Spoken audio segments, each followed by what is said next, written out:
like, subscribe, and leave a comment. So here's your review of AEW Dynamite Fighter Fest, the week commencing the 2nd of June 2025. So it starts with Will Ospreay coming out. So Will Ospreay comes out. He said he wants Swerve and Hangman to put the differences aside for the better good to take out Jon Moxley.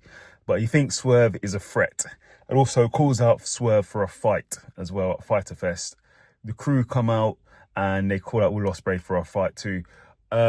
I think they shouldn't have. I really think they should just do Swerve versus Will Ospreay at All In. But anyway, I'll move on. Then we have Jon Moxley versus Mark Briscoe.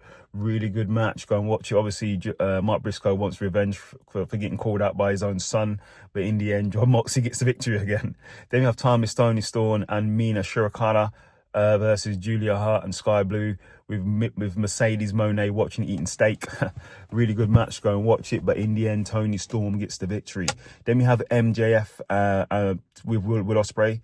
Telling Will Ospreay, MJF basically telling Will Ospreay to stay out of Swerve and Hangman's business. It says let them two eat each other and destroy each other.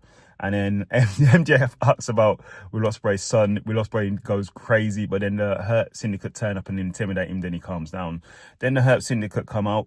They trash the town they're in, and they call out all the tag teams, saying there's no one to face them. No one wants to face them.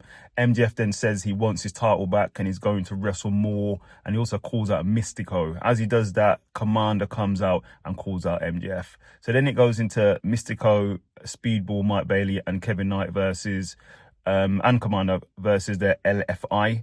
Really good match. Go and watch. Obviously, high flying affair, but in the end, Kevin Knight got the victory. Then we have Adam Cole and Paragon discussing with Daniel Garcia, talking about putting their differences aside to beat down the Don Callis family. And I think Daniel Garcia agrees. Then we have Christian Cage. He returns back to television. I'm not sure where he's been.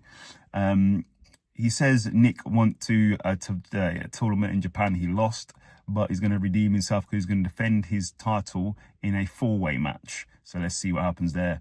Then we have the best wrestler alive.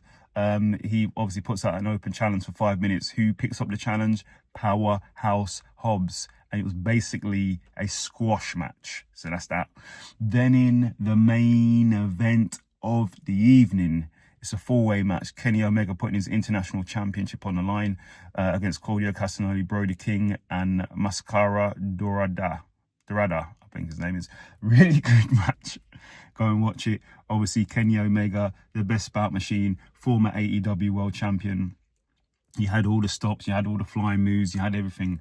But in the end, when it was all said and done, your winner and still champion, Kenny Omega.